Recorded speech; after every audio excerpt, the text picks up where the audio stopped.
Corona की भविष्यवाणी की। जी हाँ, एक वायरल मैसेज में यह दावा किया जा रहा है कि कोरोना के पैदा होने से लेकर उसके खत्म होने तक का सारा ब्यौरा हमारे वेद पुराणों में आज नहीं 10,000 साल पहले ही लिखा जा चुका है। खास बात ये कि इस महामारी के पैदा होने की जगह और समय की भविष्यवाणी तो सच साबित हो चुकी है, लेकिन क्या पुराणों में लिखा एक एक शब्द सच है या फिर झूठ? देखिए दावा और उसकी पड़ताल।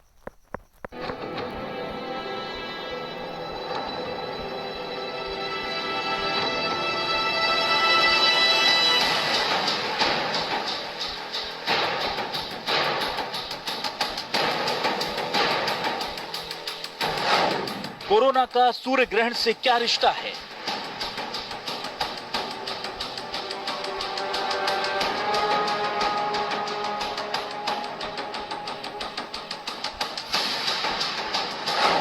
क्या नारद संहिता में मौजूद है कोरोना की भविष्यवाणी?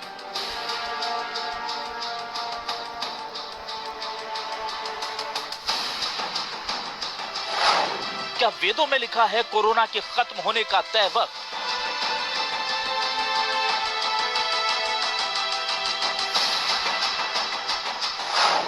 2020 की बीमारी चीन में फैलेगी, ये 10,000 साल पहले ऋषियों को कैसे पता था?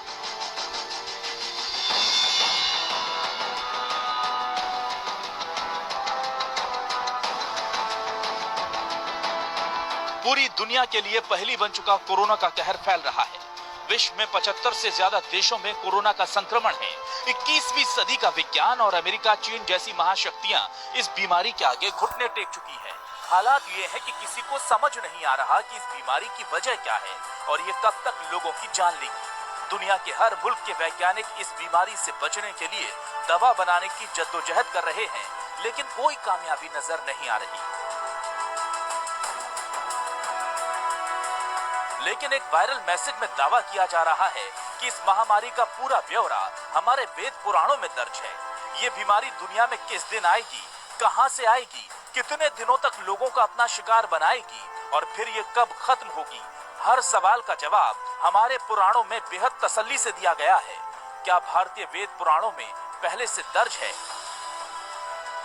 चीन जैसा नास्तिक देश भारतीय अंतिम क्रिया पद्धति के अनुसार अपने नागरिकों का दाह संस्कार कर रहा है।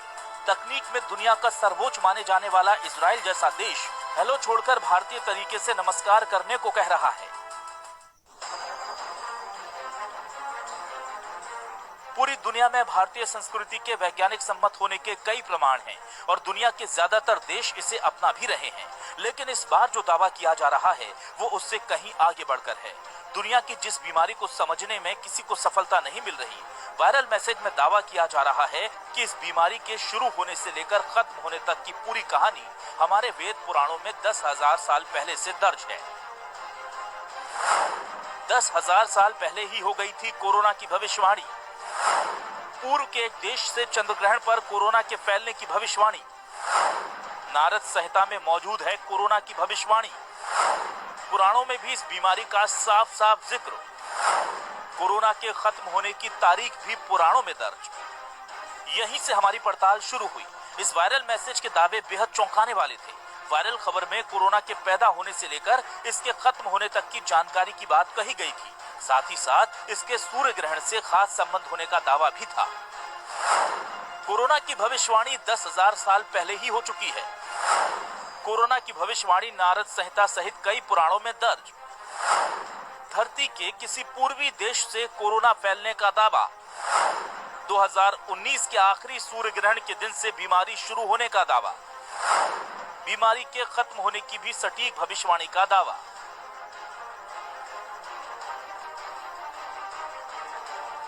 हमने जब वायरल मैसेज को गौर से देखा तो इसमें साफ साफ लिखा है कि नारद संहिता में इस बीमारी की भविष्यवाणी दर्ज है। इसलिए हमने अपनी जांच की दिशा नारद संहिता के जानकार लोगों की तरफ मोड़ दी। हमारी टीम ने उन लोगों की तलाश शुरू की जो वेद पुराणों की भविष्यवाणियों के मामले में जानकारी रखते हो। काफी जद्दोजहद करने के बाद खुशकिस्मती से हमें मिल गए मनमोहन शर्मा। मनमोहन संस्कृत और ज्योतिष के छात्र हैं और कई विषयों पर रिसर्च भी कर चुके हैं। मनमोहन शर्मा ही वही शख्स हैं जिनकी रिसर्च में ये बात निकल कर सामने आई। उनका दावा है कि नारद संहिता में एक श्लोक है जिसमें इस बात का जिक्र किया गया है कि ये वायरस कब और कहां से आएगा। मैंने देखा कि महारोग शब्द मुझे यहाँ मिला। महारोग शब्द मिलने पर मैं आश्चर्यचकित हो गया और मुझे लगा कि हमारे ग्रंथों में ये बहुत पहले ये वर्णन किया है। उसके बाद जो है मेरी जो जिज्ञासा है और श्रद्धा है वो ज्योतिष के प्रति और तीव्र हुई। फिर अध्ययन करते करते मैंने अनेक ग्रंथों को जब देखा और समझा, फिर उसी वर्ष के जो वर्षपति थे वो शनि थे, तो उसमें भी जो है बृहत संहिता में वर्णन मिलता है, शनिश्चरे भूमि पतहु सकृद रोगैहि परिपीड़िताः जना। अर्थात अगर वर्ष के राजा शनि हो जाए तो लोग जो है रोगों से पीड़ित होते हैं। तो महारोग फैलेगा ये वर्णन तो पहले ही उपलब्ध है। हमारे वेदों में इस बात का भी जिक्र है कि ये वायरस पूर्वी दिशा से आएगा, यानी चीन की दिशा से इस वायरस की आमद होगी, ये भी पहले से ही लिखा हुआ है। जिस दिन इस रोग की आरंभ बताया जाता है उस दिन पूर्वा भाद्रपदा नक्षत्र था, और पूर्वा भाद्रपदा नक्षत्र में विशिष्ट संहिता के अनुसार अगर कोई रोग फैलता है तो उसका जो उपचार है, उसकी जो शांति है, वो या तो उसमें बोला है कि 3 महीने, 2 महीने और 7 महीने तक उसका प्रभाव रहता है। तो हमारे अनुसार और ग्रंथों के अनुसार 25 मार्च तक इसका अधिक प्रभाव रहेगा और जून जुलाई तक जो है ये पूर्ण रूप से शांत। इस रिसर्च में ये बात भी सामने निकल कर आई कि 25 मार्च तक कोरोना का असर कम हो जाएगा। मनमोहन इसके पीछे वजह भी बता रहे हैं जो पुराणों में कई जगह पर दर्ज है। अब हमारे सामने नारद संहिता की भविष्यवाणी के सबूत के तौर पर वो श्लोक मौजूद था जिसमें कोरोना की पूरी भविष्यवाणी थी, लेकिन हम इस खबर की पूरी पड़ताल कर लेना चाहते थे। क्या सच में वेदों में कोरोना की भविष्यवाणी है? क्या नारद संहिता के अलावा भी कहीं इस बीमारी का जिक्र है? क्या 26 मार्च के बाद कोरोना के खत्म होने का कोई दूसरा प्रमाण भी मौजूद है? हम अपनी आंखों से वायरल मैसेज की हकीकत का सबूत नारद संहिता में देख चुके थे, लेकिन चूंकि मनमोहन शर्मा की रिसर्च पर ही ये मैसेज वायरल हुआ था, हमने इसे एक बार फिर परखने की जरूरत महसूस की। इसलिए हमने वेद पुराणों के एक और जानकार से इस बारे में बात की। जानकारों ने भी महामारी के चंद्र ग्रहण से सीधे संबंध का दावा किया और ये भी कहा कि किसी भी चंद्र ग्रहण का असर 6 महीने तक रहता है, इसलिए इस महामारी के पूरी तरह खत्म होने में पूरे 6 महीने लगेंगे, लेकिन इसका असर मार्च के अंत से ही दिखना शुरू हो जाएगा। जिस नक्षत्र पर ग्रहण हुआ करता है उस नक्षत्र पर अगले 6 महीने तक हम कोई शुभ कार्य भी नहीं करते। उस नक्षत्र में वो वर्जित हुआ करता है। विवाह संस्कार में, गृह प्रवेश में, अन्य संस्कारों में उस नक्षत्र को वर्जित कर देते हैं।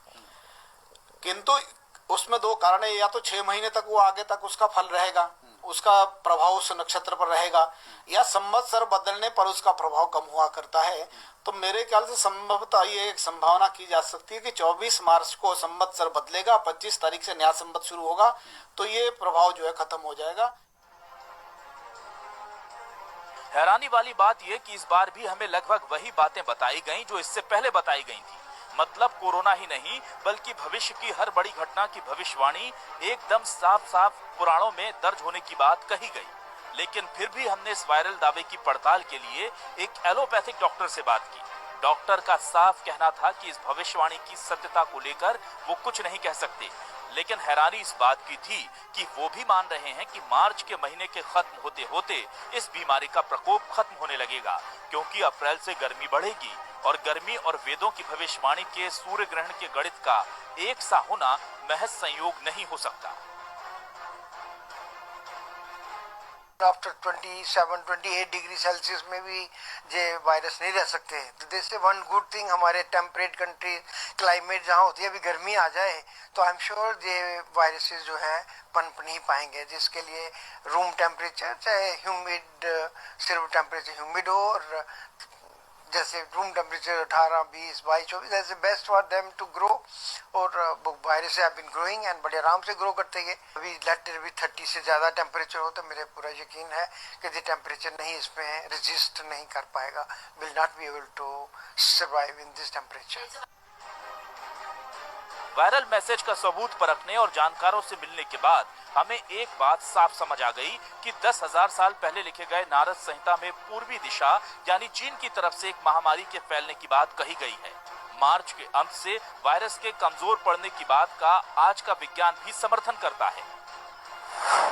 कोरोना और नारद संहिता की भविष्यवाणी में कई समानताएं। नारद संहिता में कोरोना के 2019 के अंत में आने का दावा सही, पूर्वी दिशा यानी चीन से महामारी फैलने का दावा भी सही, मार्च के अंत से कोरोना का प्रकोप कम होने की बात पर वैज्ञानिक भी सहमत। इस तरह साफ हो गया कि वेद पुराणों की भविष्यवाणी को लेकर जो दावे इस वायरल मैसेज में किए गए हैं वो काफी हद तक सही हैं। हमारी जांच में ये स्पष्ट हुआ कि जिस महामारी की बात नारद संहिता में कही गई है वो कोरोना से काफी मिलती है और दोनों के तथ्यों में बेहद समानता भी है। इस तरह हमारी पड़ताल में ये खबर